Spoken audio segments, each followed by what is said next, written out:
ہر وہ معاشرہ جس میں عدل و انصاف مہیا کیا جاتا ہے وہ معاشرہ ہمیشہ ترقی کرتا ہے اور اس معاشرے میں رہنے والی عوام خوشحال ہوتی ہے، اور وہ عوام ایک دوسرے پہ بھروسہ بھی کرتی ہے، حکومت پہ بھی بھروسہ کرتی ہے۔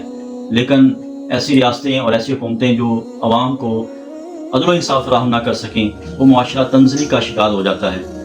جس میں غریب اور امیر کے درمیان فرق کیا جاتا ہے وہ کبھی معاشرہ ترقی کی طرف گامزن نہیں ہو سکتا۔ اللہ کے رسول صلی اللہ علیہ وسلم نے ارشاد فرمایا، کل قیامت کا دن ہوگا اور اللہ رب العالمین ایسے حکمرانوں کو نور کے منبر عطا فرمائے گا جو کہ عدل و انصاف کرنے والے ہوں گے۔ اب دیکھیں، نور کے منبر ملنا ہمیں سے ہر ایک کی خواہش ہوتی ہے۔ اگر ہم ایک اچھی چیئر دیکھ لیتے ہیں یا اچھا صوفہ دیکھ لیتے ہیں یا اچھا خوبصورت منبر دیکھ لیتے ہیں تو ہم چاہتے ہیں کہ ہمارے پاس بھی ایسا منبر آ جائے جس پہ ہم بیٹھیں، اتنا خوبصورت اور زینت والا۔ تو اللہ کے رسول نے فرمایا کل قیامت دن اللہ رب العالمین اس کو نور کے منبر عطا فرمائے گا جو عدل و انصاف کو قائم کرنے والا ہو۔ اسی طرح حضور صلی اللہ علیہ وسلم نے ارشاد فرمایا کہ قیامت کا دن ہوگا جب کہیں پہ بھی سایہ نہیں ہوگا اور سورج سوا نیزے پہ ہوگا اور زمین تانبے کی ہوگی، کہیں پہ سایہ نظر نہیں آئے گا۔ اللہ رب العالمین 7 لوگوں کو اپنے عرش کا ٹھنڈا سایہ عطا فرمائے گا۔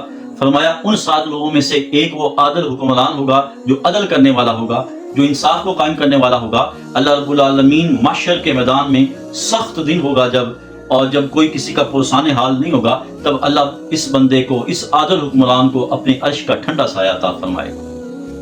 ان عادل حکمرانوں میں سے ایک عادل حکمران سیدنا فاروق اعظم رضی اللہ تعالی عنہ ہے۔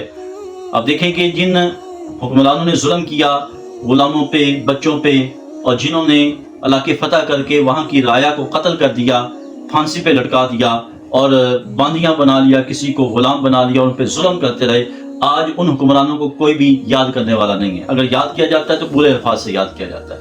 اور جن حکمرانوں نے عدل کو قائم کیا اور عوام کے ساتھ محبتوں کا اظہار کیا، عوام کے حقوق کو ادا کیا اور عوام کے ساتھ جو ہے وہ نرمی کا برتاؤ کیا، تو ایسے حکمران آج بھی دنیا میں اچھے نام سے یاد کیے جاتے ہیں۔ اور ان حکمرانوں میں سے ایک حکمران سیدنا فاروق اعظم رضی اللہ تعالی عنہ ہے کہ جن کو اللہ تعالیٰ نے بڑا مرتبہ اور مقام بھی عطا کیا، اور آپ ایک عادل حکمران تھے، اپنی ذات سے بھی عدل کرتے، لوگوں کے ساتھ بھی عدل کرتے، یہاں تک کہ اگر کسی کے ساتھ کوئی زیادتی کرتا تو آپ ان کے ساتھ انصاف کیا کرتے۔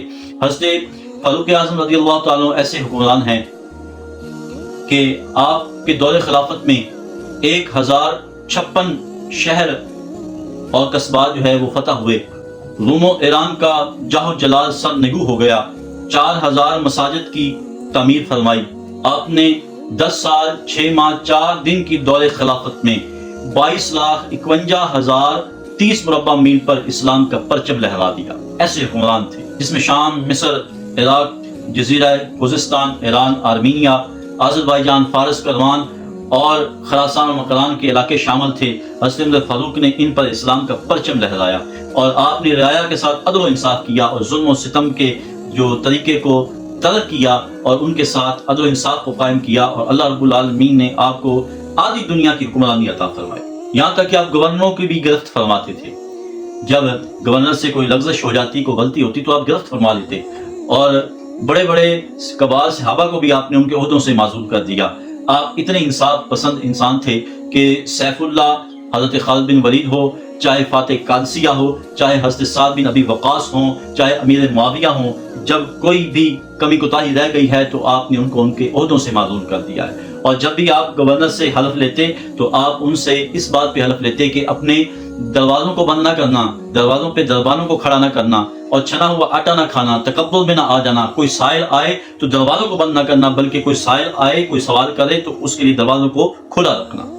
آپ یہاں تک عدل و انصاف کرنے والے تھے کہ جب فاتح بیت المقدس ہوئے تو آپ مدینے سے تشریف لے گئے تو آپ نے پیوند لگے ہوئے کپڑے پہنے ہوئے تھے، اور آپ کے ساتھ ایک خادم بھی تھا، ایک سواری تھی۔ آپ نے خادم سے کہا کہ باری باری سواری کریں گے، ایک دفعہ تم سوار ہونا تو میں پیدل چلوں گا، جب میں سوار ہوا تو تم پیدل چلنا، اور پھر جانور کا بھی حق ہے۔ فرمایا کہ پھر ہم دونوں پیدل چلیں گے اور جانور آرام سے چلے گا۔ اب دیکھیں نا کہ حضرت عمر فاروق کس طرح انصاف فرما رہے ہیں اپنی ذات کے ساتھ، خادم کے ساتھ اور جانور اونٹنی کے ساتھ، کہ جب حضرت عمر فاروق سوار ہوتے ہیں تو خادم پیدل چل رہا ہوتا ہے، اور جب خادم سوار ہوتا ہے تو حضرت عمر فاروق پیدل چل رہے ہوتے ہیں، اور جب دونوں پیدل چل رہے ہوتے ہیں تو اونٹنی آرام سے چل رہی ہوتی ہے. فرمایا اونٹنی کا بھی حق ہے کہ اسے بھی جو ہے وہ آرام چاہیے, تو آپ نے اونٹنی کا بھی خیال کیا. اس طرح آپ نے عدل و انصاف کو قائم کیا, یہاں تک کہ جب آپ بیت المقدس کے قریب پہنچے نا تو دیکھنے والے انتظار کر رہے تھے کہ کون آنے والا ہے.